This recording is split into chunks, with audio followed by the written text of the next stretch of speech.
J'avais dit donc les habitants du royaume de Yehuda ont été exilés en Babylonie en moins 586 et donc ils sont maintenant déportés en Babylonie avec toute une communauté juive en Babylonie. Et donc l'empire babylonien domine toute la région. Maintenant, cet empire babylonien va être renversé par un empire perse en moins 538 et donc c'est ce qu'on appelle un empire perse achéménide en fait, voilà. Et il va y avoir le souverain de l'empire perse qu'on appelle le roi Koresh, qui est le roi Cyrus II, Cyrus le Grand, qui va autoriser les Juifs à retourner en terre d'Israël pour reconstruire le temple. Et donc, tout ça, ça avait déjà été évoqué lors des précédentes séances. On avait parlé du retour justement des exilés en Judée.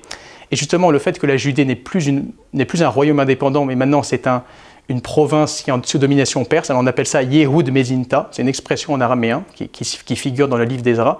Yehud Mezinta, c'est-à-dire la province de Yehud et la province de Judée, puisque Médina veut dire une province, donc Mezinta en araméen, c'est-à-dire une province.